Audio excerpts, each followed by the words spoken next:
Gracias por escuchar los podcasts de Radio Nacional. Acceda a todos los programas en rtv.es/a la carta. Espacio en Blanco. En Radio Nacional de España, con Miguel Blanco. 3 y 6, 2 y 6 en las Islas Canarias. Manuel Linares toma los mandos de nuestro sonido. Se abre de nuevo el Espacio en Blanco. Volvemos a los temas que nos gustan aquí, temas de misterio. Muchos nos esperan todavía. Saludos a todos los que seguís ahí conectados en Radio 1 y Radio 5, a los que estáis escuchando en cualquier parte del mundo la radio online y a todos los que durante la semana vais a descargar el podcast. Redes sociales abiertas, Blanco Radio en Facebook, Twitter e Instagram, en nuestro teléfono 900-137-137, por si queréis intervenir. Y damos más datos, una quinta introducción que tenemos preparada para daros un poco más de información. Compañeros de la divulgación de estos temas, comandados por Lorenzo Fernández, han plasmado en una serie de televisión algunos de los casos más significativos de nuestro país. Arriba en el Teide se pueden ver muchas cosas con frecuencia. Olvida las películas americanas. Montserrat fue mi bautismo ufológico. Olvida las historias del otro lado del mundo. Lo que fuera se manifestó de forma igual en todo el planeta. Olvídalo. Ellos están mucho más cerca. No podía ser ni un avión. La luna no puede ser. Terrestre no era. ¿Realmente eran ellos? Ahora sabrás lo que pasó aquí, en España. En lo alto del cielo vi una luz blanca. Alguien me llamó por mi nombre. ¿Se trata de meras alucinaciones? No caminaba, sino se deslizaba. ¿Flotaba sobre el suelo? ¿O son experiencias reales? Me sentí llamado por ellos. Personas absolutamente normales que un día cualquiera vieron cómo su vida cambiaba para siempre. ¿Te la puedes creer o no te la puedes creer? A mí me da igual. Allí había algo, con lo cual había alguien. ¿Ya están entre nosotros? Esa es la pregunta que te voy a hacer en principio a ti, David Cuevas, que eres un poco nuestro corresponsal volante, que recoges un montón de testimonios de oyentes. ¿Están entre nosotros? ¿Hay informaciones claras? Luego nos vamos a México a ver qué dice Johanan. Y luego dejamos que hable Miguel Pedrero aquí. ¿Qué dices, Raúl? Yo creo que tú eres uno de ellos, Miguel. O sea, estoy convencido de que están entre nosotros. No lo sé. No sé si están o no entre nosotros. Lo que sí tengo claro, un poco en la línea de lo que decía Miguel Pedrero, si me permites un minuto, que es muy interesante, ¿no? Él habla de que el fenómeno ha continuado ahí y sigue estando ahí, ¿no? Independientemente de que haya o no haya pandemias, o independientemente de que haya o no pues nuevos avances en lo que respecta a la seguridad nacional o al espacio aéreo americano. Yo de vez en cuando hago algo que creo que es bastante sano, al menos para mí, para ser consciente de lo que estamos hablando, ¿no? Y seguro que algunos oyentes se van a reír, pero esto es así. Hace poco, lo he hecho varias veces, la última vez hace muy poquito, en mayo, precisamente hace menos de 2 meses, en el Parque de las Glorias de Barcelona, con una compañera, con Adriana Stop, nos dio por preguntar a voleo a las personas que estaban por allí si habían visto en alguna ocasión un ovni o conocían a alguien que hubiera visto un ovni. Preguntamos a 30 personas, ¿no? Al azar, durante aproximadamente 1 hora, hora y cuarto. Bueno, pues, Miguel, de las 30 personas, 7 respondieron afirmativamente, diciendo que la mayoría de ellos que habían visto un ovni, o lo que ellos creían un ovni, obviamente, y en algunos casos, creo que fueron 2 más, personas que decían que conocían a alguien muy cercano y de confianza que habían visto un ovni. Estamos hablando de un 23% de los encuestados. Y esto lo hicimos hace menos de 2 meses. Bueno, tomamos nota de ese dato, sí. No sé si... quiero decir, claro, que obviamente algo se sigue viendo, independientemente si están o no entre nosotros. Algunos de esos casos eran recientes, eran de los últimos meses, algunos de ellos, ¿no? El último año. Con lo cual, independientemente de lo que diga este, para mí, interesantísimo informe de los americanos, que obviamente, respondiendo también al compañero Johanan, claro que miran por ellos mismos, obviamente. O sea, cuando los americanos pagan un estudio es para, obviamente, saber si su espacio aéreo está o no protegido. Y si algo que lo está invadiendo puede ser o no identificado, ¿no? Es algo lógico. Pero es que en España también tuvimos, precisamente, algo muy similar. y de lo que no se habla habitualmente, que ya no es solamente el hecho de la desclasificación ovni del Ejército del Aire que tuvo lugar en los años 90. También hubo, y sigue habiendo, documentos clasificados que muestran el interés de cuerpos y fuerzas de seguridad del Estado, es decir, Policía Nacional, Policía Local, Guardia Civil, y también, no olvidemos algo importantísimo, que es Marina. ¿Qué pasa con el Ejército de Marina? ¿Qué pasa con el Ejército de Tierra? Voy más allá. ¿Qué pasa con Casa Real? Servicios secretos. O sea, hay documentos aún clasificados que se han publicado, hay algunos publicados en el libro Ufolix, por ejemplo, que dan a las claras, dan a entender que el tema OVNI interesa a todas y cada una de las cúpulas. Pero es que no hay que irse a Estados Unidos, es que en España eso está pasando. Y de hecho fuimos uno de los países pioneros a la hora de desclasificar informes. Un dato más, Miguel, y con esto lo dejo aquí. ¿Sabes, según tengo entendido, corrígeme si me equivoco, cuál ha sido la única desclasificación documental a gran escala que ha habido en España? ¿Cuál? La ufológica. Bien.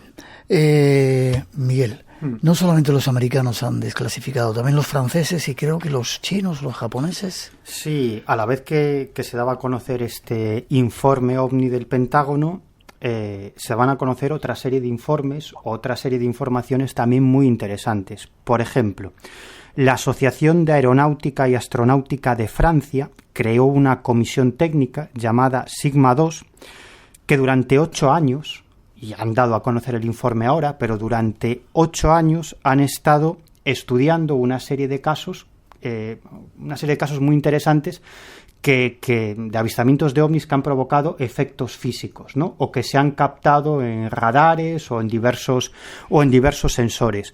Es un informe de 277 páginas, es un informe mucho más completo, desde luego, que el que ha dado a conocer el Pentágono, y en este informe participan desde físicos, expertos en radares, expertos en accidentes aéreos, analistas informáticos, analistas de imágenes. Entre ellos estaba un exdirector del Centro Nacional de Estudios Espaciales francés, es decir, la NASA francesa, y también una serie de astronautas de la Agencia Espacial Europea.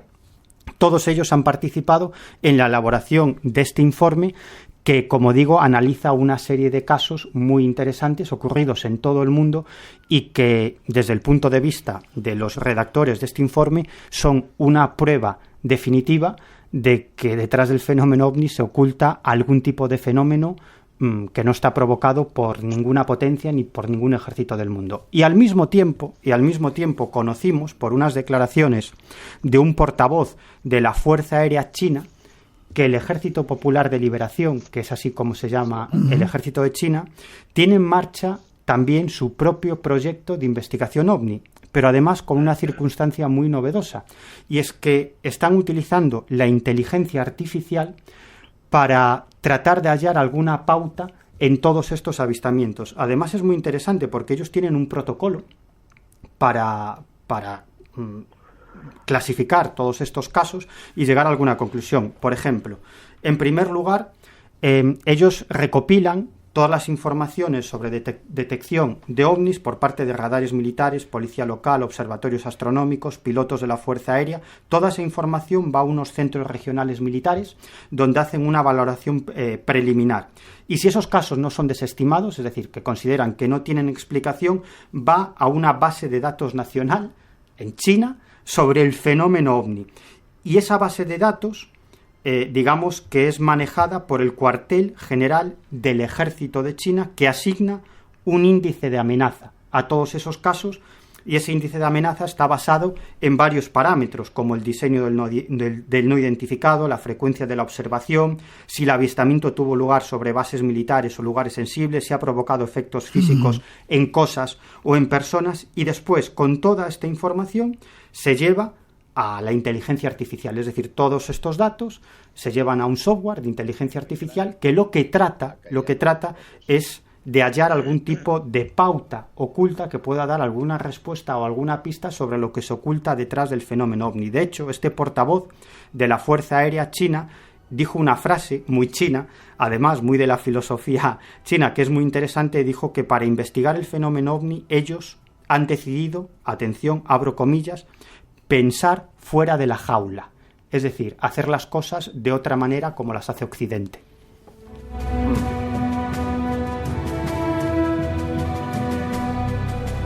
Johanan, voy contigo. Casi terminando. Claro. Desde luego, y escuchando a Miguel y escuchando a los compañeros que están participando en esta transmisión, Miguel, me queda muy claro que Rusia no ha dicho nada. Es decir, pareciera que él está estudiando, está analizando, está viendo en qué, quizá, en algún momento pueda pronunciarse en torno a este gran tema. Pero lo que sí nos debe de quedar muy claro, y al menos aquí lo que un servidor ha estudiado, lo que ha analizado desde la República Mexicana, es de que esto realmente no corresponde a algo fortuito, no corresponde a algo que de la mera casualidad, no, está plenamente estudiado, analizado y saben perfectamente. A mí lo que me llama la atención, Miguel, amigos del auditorio, es el hecho de que cuando pareciera que el interés sobre el fenómeno OVNI a partir de diciembre del 2017 iba en detrimento, es decir, que iba bajando el interés, apareció un testimonio y de repente subía el interés de la sociedad en los Estados Unidos. Hay que recordar sobre todo que esto de toda la desclasificación y todo lo que se ha dicho es para la gente de los Estados Unidos, no para los de España, no para los de México, no para los de Latinoamérica, no nos equivoquemos. Es solamente para la gente de los Estados Unidos. A ellos les tienen que rendir cuentas la gente de la inteligencia y del gobierno en general. Pero nos damos cuenta, Miguel, que cuando el interés de la sociedad estadounidense iba cayendo, inmediatamente salía un video, curiosamente. Y siempre nos han dicho, Miguel, amigos del auditorio, que cuando alguien trabaja en las áreas de inteligencia de los Estados Unidos, no pueden divulgar la información que ellos investigaron. ¿Por qué a Luis Elizondo nadie ha hablado de procesarlo por todas las desclasificaciones, por todos los videos que ha filtrado a la prensa? ¿Por qué nadie ha hablado en estos momentos que Luis Elizondo es el artífice y es la cara visible dentro de la desclasificación en estos momentos de los Estados Unidos? Me queda muy claro que hay legisladores, que hay gente de la política en los Estados Unidos que se ha montado al carro del tema de los ovnis, sí. ¿Por qué? Pero si nos vamos años atrás, lo que mencionaba minutos antes era de que realmente muchos de ellos se burlaban. Y ahora resulta que de la noche a la mañana hay un interés sobremedido. Hay que tener cuidado. No nos podemos guiar por lo que nos están diciendo en estos momentos. Debe de quedar muy claro, y yo lo veo en Latinoamérica, todos los investigadores están alucinados con lo que pasa en Estados Unidos. ¿Pero qué? Tenemos que seguir investigando lo que pasa en cada uno de nuestros lugares, en cada uno de nuestros pueblos, en cada uno de nuestros sitios de trabajo. Ahí es donde tenemos que darle. El fenómeno OVNI no necesita que ningún país, en ninguna parte del mundo, le dé un reconocimiento oficial.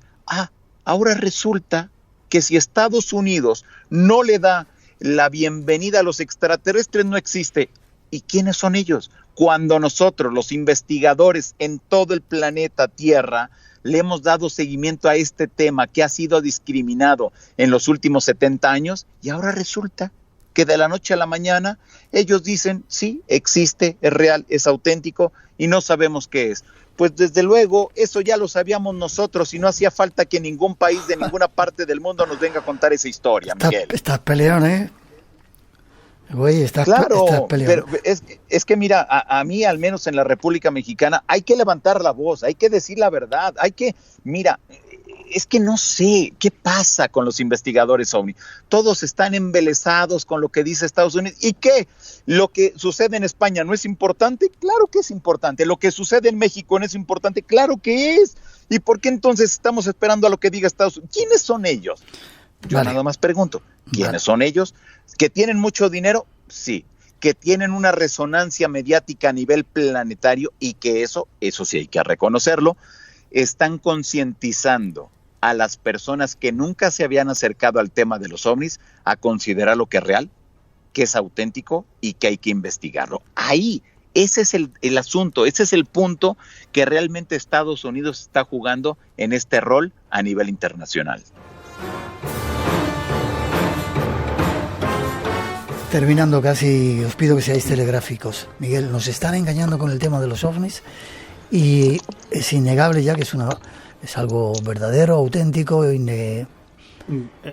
Vamos a ver, yo creo que lo que ha cambiado mucho todo esto, digamos las reglas del juego, es es la pandemia.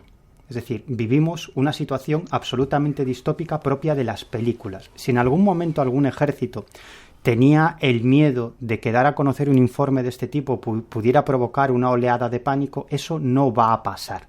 No va a pasar. Es decir, al final uno se da cuenta de que la gente tiene que pagar la hipoteca, se preocupa de los estudios de los hijos y puede comentar en algún momento, mira, los Estados Unidos hablan de ovnis, reconocen que existen los ovnis, bueno, ¿y qué? El mundo va a seguir girando. Y simplemente una cosa, a veces tratamos de buscar grandes conspiraciones cuando las cosas son mucho más sencillas. Yo estoy absolutamente convencido de que quienes filtraron esos 3 vídeos del Pentágono y algunas otras informaciones fueron los propios pilotos del Pentágono ante su desesperación, porque no hace tanto, en mayo de 2019 se presentaron 5 pilotos de la Marina de los Estados Unidos en la redacción del New York Times para denunciar una situación terrorífica que estaban pasando.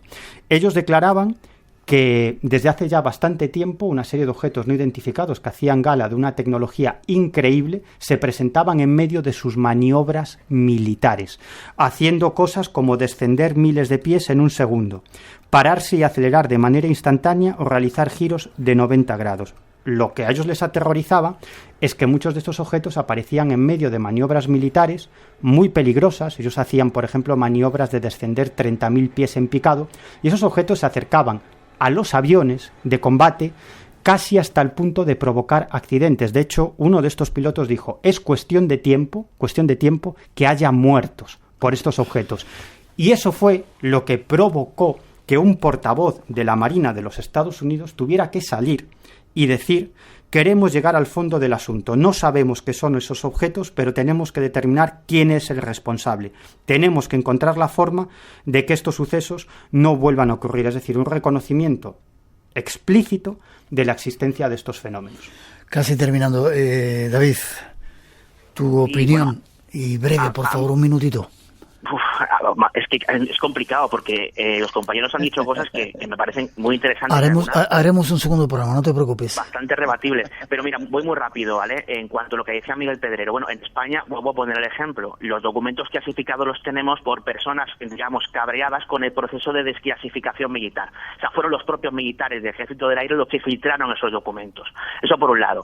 En cuanto a lo que decía Johanan, es muy interesante lo que dice, pero claro, hay una cosa que no podemos negar ninguno de los tres, ¿no?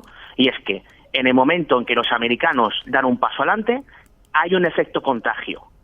Si los americanos no llegan a hacer lo que hacen con el tema del Pentágono, ni los franceses, ni los chinos, y sospecho que algunos otros países tampoco habrían desclasificado ni habrían puesto, digamos, al servicio público ciertas informaciones que tenían. Así que nos guste o no nos guste, lo que hacen los americanos sirve de espejo. Y a mí algo positivo es que nos guste o no nos guste, insisto, que sean los americanos los que lo hagan, es que luego otros van detrás. Si los americanos no lo hubieran hecho, muy probablemente nosotros, los periodistas y personal civil, los aficionados al tema, no tendríamos ciertas informaciones, con lo cual es por poner un punto positivo.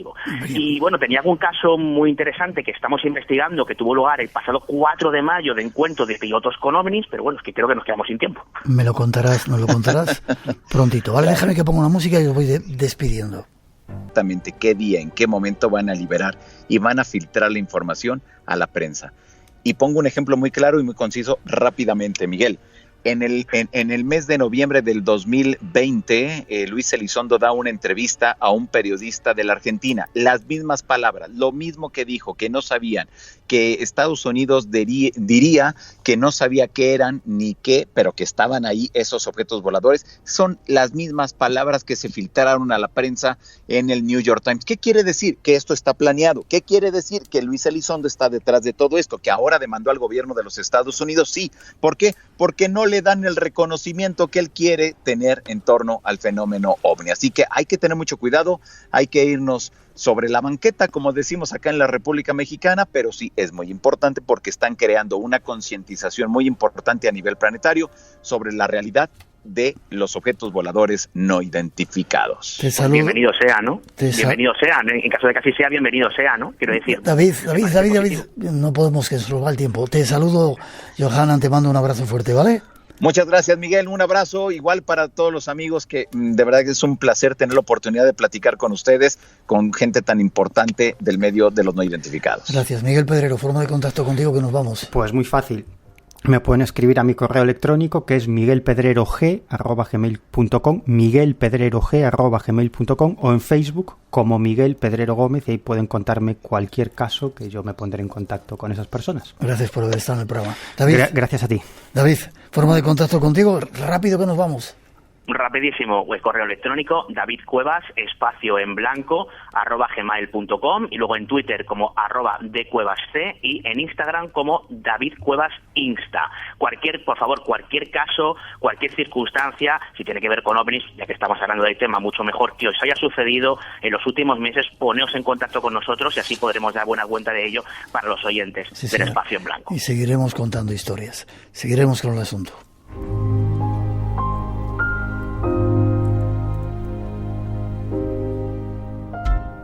Radio Nacional de España. Somos tu radio. ¿No oyes la radio? Oye, no he dicho que no la haya oído, solo he preguntado de qué va. Quiero bailar. No, no, no. Quentin Tarantino, good morning. Buenas tardes from Spain. Good morning. You speak a little of Spanish? Quentin Tarantino con Laura Barrachina en Radio Nacional. Es uno de los directores de cine más relevantes de la historia y ahora se ha propuesto conquistarnos con su literatura. Este lunes, Quentin Tarantino habla con el ojo crítico de su primera novela, Érase una vez en Hollywood, una particular novelización de su última película. Quentin Tarantino este lunes en El Ojo Crítico. Thank you. A las 6 de la tarde, las 5 en Canarias. ¿Podrá controlar sus nervios un rato o qué? Y recuerda, Solo en podcast. En una historia de película, Elizabeth I de Inglaterra, una reina que no permitió que la manejara ningún hombre. Radio Nacional de España.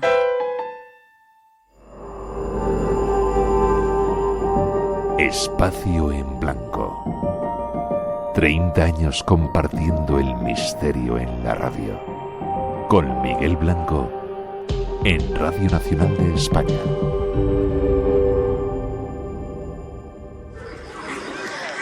Hola, miembros y oyentes del Espacio en Blanco. Soy Marina y os escucho desde la ciudad de los guerreros de terracota. Aquí, al atardecer, alrededor de la muralla, la gente, sobre todo mujeres y niños, se reúnen alrededor de un radiocassette para bailar música tradicional china. Así que os dejo con el sonido de las noches de Xi'an.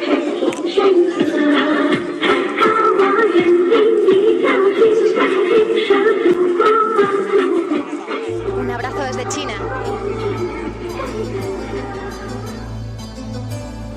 Recibimos ese abrazo desde China, desde multitud de lugares que lo mandáis. Y nos vamos ahora con un nuevo tema. El guardián del cementerio está esperando para abrirnos las puertas y contarnos algo, ya veréis.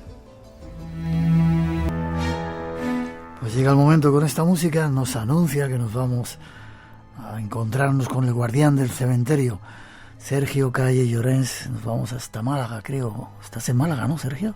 Sí, en un pueblo aquí cerca de Málaga, al lado del Mediterráneo, que se llama Rincón de la Victoria. El paraíso, la verdad. Se vive muy bien. Suerte tienes. Sergio Calle Llorens, el guardián del cementerio, escritor, investigador, que encima vive en un paraíso ahí en Málaga. ¿A dónde nos vas a llevar esta noche? Creo que vamos hacia tierras lejanas, ¿no? Sí, vamos a una de las tierras lejanas y también más misteriosas que tenemos aquí en el planeta, que es obviamente el Vietnam. Nos situamos en 1965, creo. Sí, el 2 de marzo de 1965, cuando empieza, pues, después del incidente del Golfo de Tonkin, en el que las fuerzas del Vietcong habían atacado al buque de Maddox de los Estados Unidos de América. Los americanos, obviamente, empiezan una operación de castigo que se llamaba Rolling Thunder. Y, en fin, ya sabemos cómo empezó, también sabemos cómo terminó este conflicto. Lo que no sabemos es lo que tuvieron que enfrentarse, o a las cosas que tuvieron que enfrentarse los soldados norteamericanos en aquellos años 60 y 70 del pasado siglo. Uh-huh. Hubo un montón de muertos americanos, 60.000, tengo aquí el dato, 300.000 heridos. No sabemos la gente del Vietcong que murió, porque esos datos de vez en cuando el vencedor, claro, bueno, el vencedor, en este caso el perdedor, los esconde, ¿no?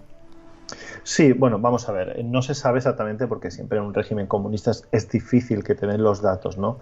Pero es cierto, si nos atenemos a los datos oficiales de los americanos, más de 60.000 muertos y 300.000 heridos, muchos de ellos absolutamente irrecuperables para la vida civil, no solamente desde un punto de vista físico, sino también psicológico. Y bueno, hablar de este conflicto de vencedores y vencidos es complicado, aunque es cierto que los americanos sufrieron la mayor derrota hasta la fecha. Tuvieron que luchar contra gente que se escondía en túneles por debajo tierra, unos túneles tremendos, tuvieron que enfrentarse a selvas, tuvieron que enfrentar a muchas historias físicas, pero además también algo misteriosas, ¿verdad?, que vamos a contar ahora. Exactamente, de eso se trata, que en esta mágica madrugada pues nuestros amigos de Espacio en Blanco pues conozcan a que los americanos se tuvieron que enfrentar a casos realmente espeluznantes, de encuentros realmente increíbles y muy difíciles de creer, pero que ocurrieron porque están en los informes oficiales después de esta operación Rolling Thunder de la que he mencionado anteriormente. Vale, pues nos vamos hasta la base de Da Nang, ¿verdad? Ahí comienza un poco la historia. Sí, la base de Da Nang, para no iniciados, había sido usada, está en el Vietnam obviamente, pero había sido usado por las fuerzas imperiales del Japón durante la Segunda Guerra Mundial, que por cierto los japoneses la suelen llamar la Guerra del Pacífico, ¿no? Estaba en manos de los franceses, pero cuando llegó esta aventura, pues había sido cedida a los norteamericanos, y después de esta operación que he mencionado, y obviamente los americanos van a tener un encuentro en esta base realmente espeluznante.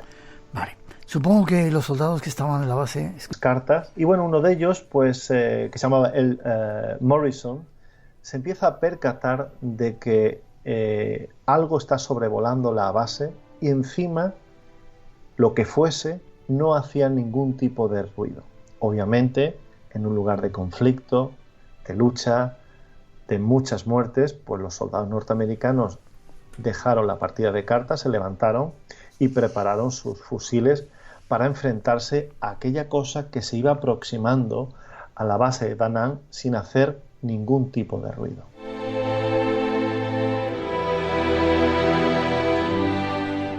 ¿Y qué es lo que vieron, o qué es lo que era, o qué es lo que se acercó? Bueno, ellos tenían ya preparados los rifles para contrarrestar el ataque, porque estaban convencidos que eran obviamente un ataque, ¿no? Pero se quedaron de piedra al ver acercarse una figura femenina. Ellos la describieron una bellísima mujer de piel oscura, de cabellos negros, que se iba acercando sin hacer ningún tipo de ruido y les iba observando dando vueltas, es decir, volando sobre ellos en círculos. Curiosamente, ninguno de los soldados se sintió amenazado por esta extraña figura de la que, por supuesto, no habían oído hablar nunca.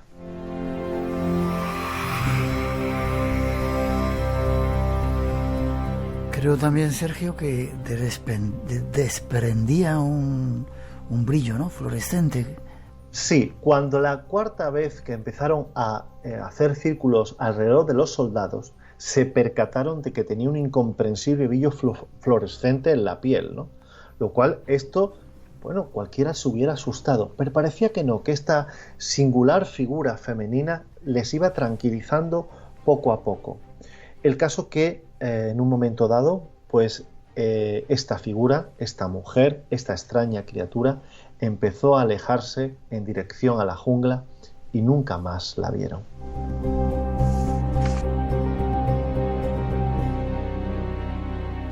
¿Y qué podía hacer, Sergio? Bueno, evidentemente, pues los soldados norteamericanos pues, que estuvieron en esta aventura, pues evidentemente querían buscar una explicación, ¿no? Y el Morrison, pues empezó a buscarla donde lo tenía más cerca, ¿no? Eran los propios lugareños, los cuales le hablaron de una cosa que se llama night flyers en inglés, como lo tradujo, que es una especie de voladores nocturnos, ¿no? Parece que es una figura inquietante que ha sido vista por miles de personas en el Vietnam y que parece que solamente ataca a los viajeros solitarios, y por eso en aquella madrugada como la que estamos viviendo hoy, pues los observó y viendo que estaban todos pertrechados, juntos, pues no llegó a atacar a ninguno. Parece que la figura descrita es una especie de ser conocido como Ahul. Es una especie de críptido alado que también ha sido visto en zonas de México y de Java. Obviamente, el origen de esta criatura inquietante sigue siendo un misterio.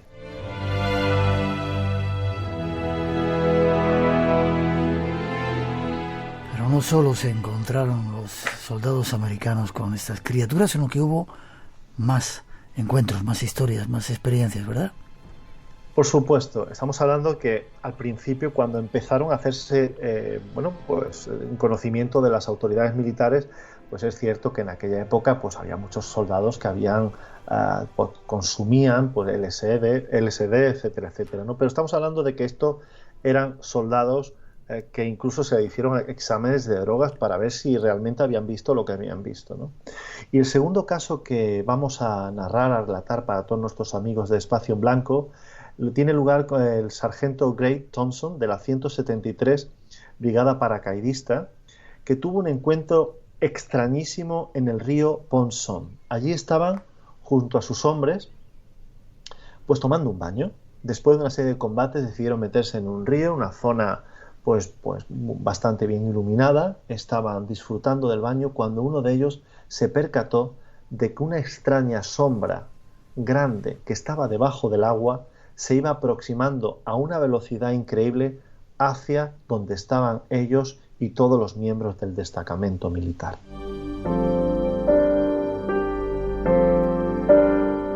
Supongo que sería una impresión tremenda, ¿no? Por supuesto, tal fue la impresión que todos salieron fuera del agua, tomaron sus rifles y decidieron que tenían que repeler la agresión, porque estábamos hablando de un ser gigantesco que con la cabeza amarilla, que brillaba con la luz del sol, el resto del cuerpo era rojo y nadaba como un pez, y sobre todo nadaba a una velocidad vertiginosa. Así que evidentemente ellos cogieron sus armas y empezaron a disparar sobre esta figura, este críptido, este monstruo marino que sumergió la cabeza amarilla y se alejó.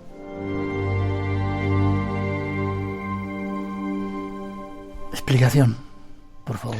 Bueno, evidentemente Gray Thompson tuvo pesadillas no solamente con los combates, donde vio morir a muchos de sus compañeros, sino también con este monstruo marino, ¿no? Así que se dedicó durante muchísimos años después a buscar una explicación racional, científica, que de alguna manera ahuyentara este temor que le tenía incluso al agua, porque este señor incluso cuando iba a nadar al mar tenía miedo. Parece que la extraña criatura descrita pues se asemejaba un poco a un pez remo. El problema de esta explicación racional, que este pez no suele salir a la superficie ni vive nunca en agua dulce. Así que fuese lo que Gray Thompson vio con sus hombres, debía ser otra cosa. Lo que fuese sigue siendo un misterio. Lo desconocido te aguarda en un lugar. Espacio en Blanco con Miguel Blanco en Radio Nacional de España. Y esta noche con el guardián del cementerio, Sergio Calle Llorens, todavía con algunos casos para contarnos. Pues seguimos adelante. Pues seguimos adentrándonos en estas junglas tan oscuras, tan misteriosas y llenas de tantos misterios prestos a la descubierta. El siguiente caso es muy impactante porque fue cuando un grupo de soldados norteamericanos estaba sobrevolando una de estas junglas y bueno, es una de las formas que tenían de ir de un lado a otro, repeliendo agresiones, atacando a objetivos militares, cuando uno de ellos, un fotógrafo del ejército, vio un sendero extraño que conducía a lo alto de una montaña. Obviamente lo primero que pensaron era que estaba aquel camino realizado por el Vietcong, por sus enemigos. Así que el fotógrafo pegó a otro en la cabeza, en el casco, para que se percatara de que había algo extraño en aquellos senderos y en aquella montaña. ¿Y qué pasó? Bueno, allí se decidieron poner esto en conocimiento de las autoridades, sus superiores, y obviamente pues se tuvieron que desviar de la ruta, bajaron y allí se toparon con la serpiente gigante más grande que ha visto ser humano en la historia. Lo decimos porque era de un metraje espectacular, que se movía a una velocidad también muy, muy rápida y que a punto estuvo de llevarse por delante a uno de los soldados. Según las leyendas locales, tengo aquí datos, había serpientes que eran capaces de comerse vacas enteras en la zona. Sí, sí. Los propios lugareños, no solamente en aquellos años 60, 70, pero llevamos incluso en el siglo XXI de gente que habla de serpientes gigantes que se comen a vacas, a personas y lo que haga falta. Son criaturas muy espectaculares y parece que tienen la capacidad a derribar árboles para crear unos senderos que ellas puedan ir caminando y rectando, digamos, para buscar se puedan mover con más celeridad y buscar a la comida, obviamente. Tremendo. No se aburrían los americanos, los soldados americanos en la zona. Supongo que los vietnamitas también lo verían, ¿verdad? ¿No se aburrían? Sí, no se aburrían. Los pobres no solamente tenían que luchar contra un ejército muy motivado como el Vietcong, sino también contra los elementos. Y entre estos elementos tenemos que incluir a esta serie de animales, de desencuentros extraños. Siempre me gusta decir que el pánico a veces empuja a los seres humanos a hacer cosas extraordinarias y a veces nos paraliza, ¿no? En muchos de estos casos, como en el caso que acabamos de narrar, la serpiente estuvo a punto de engullir a uno de los soldados porque se quedó allí con su arma reglamentaria sin moverse. Tal es el pánico que le produjo ver a esa extraña serpiente tan gigantesca.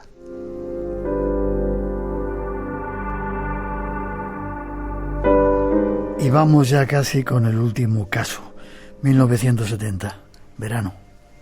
Sí, una calurosa noche de verano del 70, en el que unos soldados pues también tuvieron un encuentro con unos seres extraños, con unas figuras humanoides, en una zona que se suponía que estaba completamente desmilitarizada. Y estaban caminando por esa zona cuando detectaron la presencia de lo que parecía ser una patrulla enemiga. Evidentemente lo siguieron. Vale, pero estaban escuchando una música.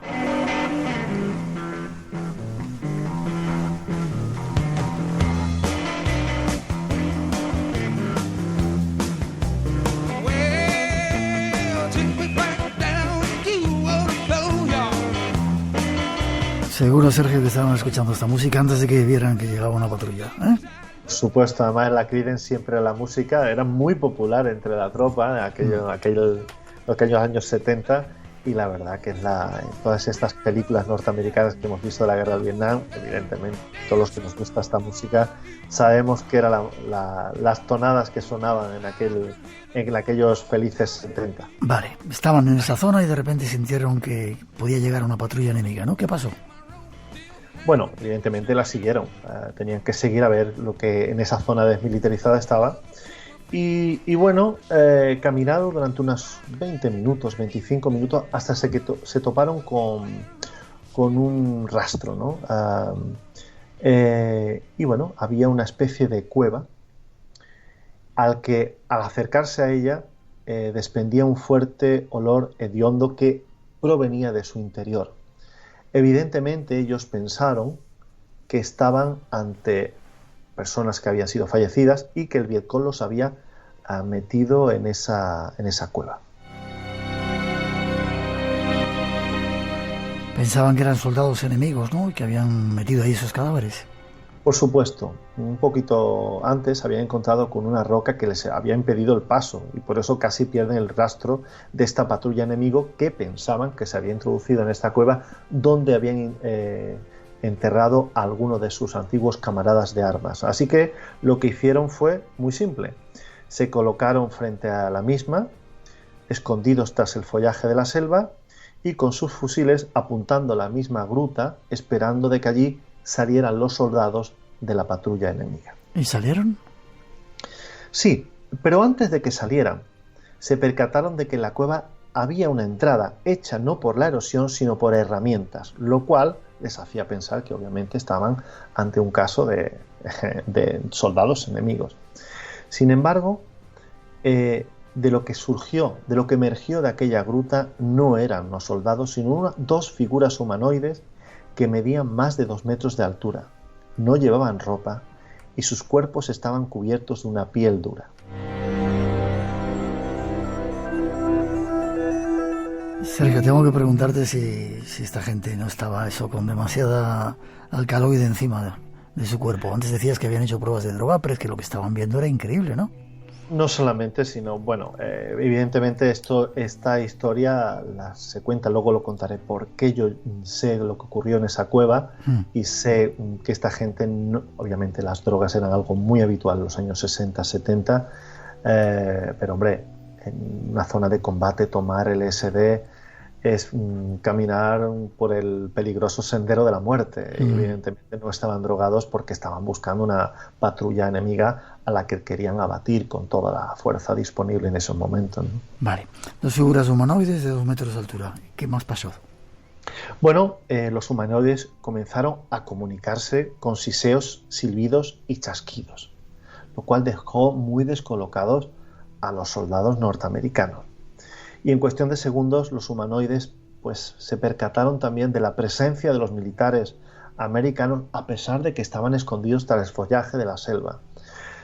Lo que pasó a continuación fue el infierno, porque uno de los soldados más jóvenes, realmente presa del pánico, empezó a abrir fuego y el resto de sus compañeros pues imitaron su gesto y empezaron a disparar sobre estos 2 humanoides.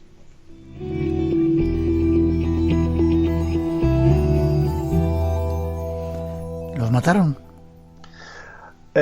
No, pero no lo podemos asegurar porque ellos corrieron en dirección a la cueva, gritaban, eso sí, y bueno, el sargento dijo que por favor cesaran los disparos, ellos desaparecieron.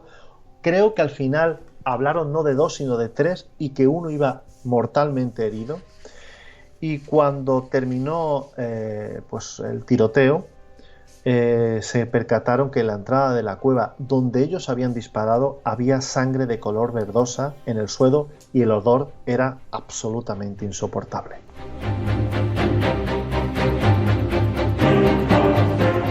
¿Y se siguieron investigando lo que podía haber sido, lo que eran esas entidades? Vamos a ver, estaban tan absolutamente asustados que lo que hicieron, mira, sean lo que sea, estos seres humanoides, a los que ellos denominaron como hombres lagartos, pues cerraron la cueva y la volaron.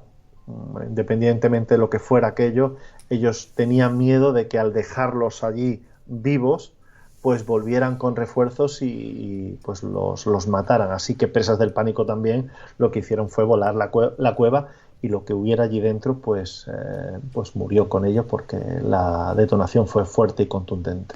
Incluso hicieron un pacto de silencio, ¿no?, con el sargento para ocultar también lo ocurrido.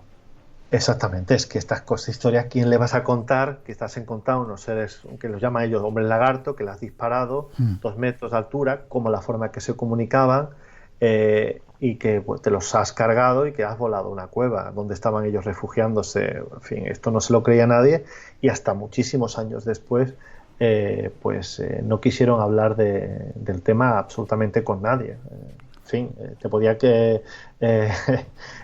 tener repercusiones muy negativas, no solo para los sargentos, que lo era lo de menos, sino para los mandos, como en este caso el sargento que comandaba la unidad. Seguro que pensaban que estaban locos o drogados. Sin embargo, tú parece ser que tienes datos de esos curiosos que te da la vida, ¿no? Exactamente, son datos curiosos. Yo llego a esta historia a través del propio sargento, que llega a conocer a uno de mis contactos, una de mis estudiantes hace muchos años. Yo le daba clase a una mujer de Estados Unidos que vivía en el estado de Minnesota, en la cual ella siempre tenía que recoger a su nieta en la guardería, porque tanto su hijo como su nuera estaban trabajando, y siempre que pasaba de camino a casa con su nieta en el coche, la propia nieta le comentaba que en ese cementerio por el que pasaban estaba ya enterrada. Le decía incluso el nombre, y que había muerto en la guerra del Vietnam. Obviamente la abuela no hizo mucho caso a estas historias hasta que se puso en contacto con su hijo y la nuera, y dijo, bueno, ¿esto qué es? Siempre cuenta la misma historia, que ellos no tenían nada que ver, que la niña no había visto ninguna película del conflicto ni nada. Y bueno, pues finalmente fue un día al cementerio con la nieta. La nieta, en esa tarde lluviosa que visitaban el Camposanto, no fue capaz de encontrar la tumba, lo cual, por cierto, tranquilizó bastante a esta mujer. Y bueno, la abuela no la tenía todas consigo, visitó el cementerio, se puso en contacto con los responsables del Camposanto y efectivamente allí estaba la tumba de este soldado muerto en el conflicto del Vietnam, muy poco después de este encuentro con los hombres lagarto. Y yo lo sé porque la propia mujer visitó a la familia, la mujer, a la viuda del soldado muerto, y efectivamente la niña fue capaz en la casa de decir: ¿dónde está mi sofá gris? ¿Dónde están mis libros? Se acordaba de todo, pero la propia mujer, es decir, la viuda, no sabía muy bien cómo había muerto su marido porque nunca ella quiso saberlo. Lo que pasa es que después de la aparición de la niña, pues tuvo una curiosidad para saber si esta niña estaba contando la verdad. La familia se puso en contacto con el Departamento de Defensa de los Estados Unidos de América. La mujer pues le dijo que le dieron los datos, pero que si quería saber más podían ir a un encuentro de los soldados, estos encuentros que se hacen muy populares en los Estados Unidos, con exsoldados, excombatientes. Allí fueron y efectivamente uno de los soldados no solamente le llegó a comentar a esta mujer cómo había muerto esa persona que estaba en el Camposanto por el cual ella transitaba por una carretera cercana, sino que también le contó esta historia de los hombres lagartos. Y de alguna manera, pues esta mujer me contó a mí esta historia y yo hace un par de semanas la recordaba porque la propia señora, la propia abuela, acaba de fallecer y recordé la historia que ella me puso en la pista y yo obviamente con mi cuaderno de campo, con mi grabadora, me lancé a entrevistar a estos soldados y la verdad que la cosa es espeluznante, ocurrió de verdad, es cierto, pero en fin, una de las cosas que más me sorprendió es escuchar el timbre de voz, el terror, no solamente por el conflicto, sino por este episodio de los hombres lagarto a los cuales ellos probablemente asesinaron, y una persona que te cuenta con ese nivel de voz, con ese timbre, con esos gestos, con ese terror, es evidente que allí algo terrible ocurrió en esa lejana pues selva del Vietnam. Pues no sé cómo despedirte. Decirte forma de contacto, quizá. Pues sí, yo estoy siempre en mi blog, rebeldedelsur.blogspot.com. Me pueden contar también en Twitter por Sergio Llorens y ahí pues podrán ver los trabajos que hago de investigación, mis libros, mis historias, y ahí me tienen para lo que necesiten. Sergio Calle Llorens. Nos vamos con un poquito de música para quitar este ambiente que has creado de los Creedence. Por supuesto, con los mejores. Con la música que se escuchaba.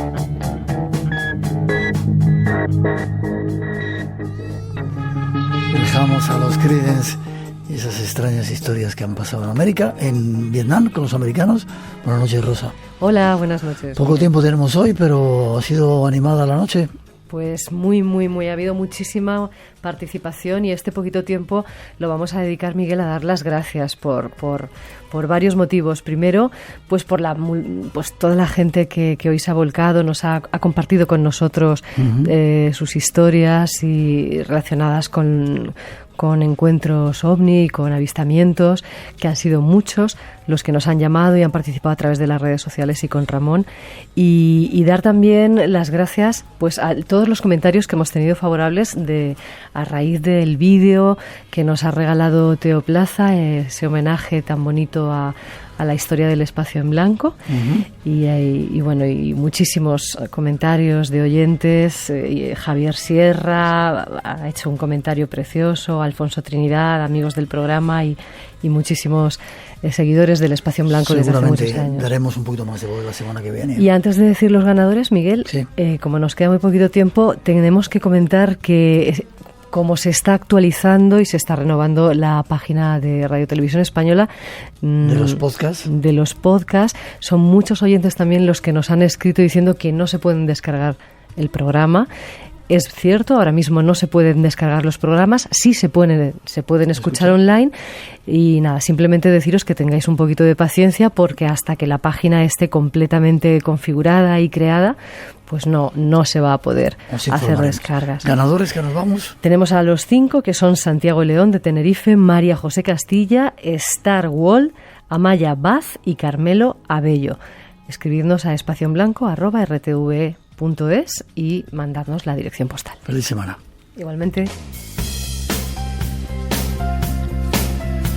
Y terminamos por hoy a toda prisa. Os dejamos con nuestros compañeros Carlos Toral y José Luis Aragón, que nos traerán las noticias de las 4, y después en buena compañía Hombros de Gigantes y el resto de la programación de Radio Nacional.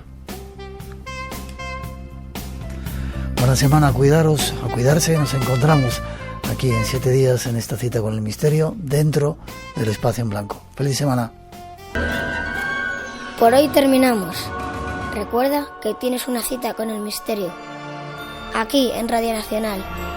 Será dentro de 7 días en el Espacio en Blanco. Hasta entonces, feliz semana.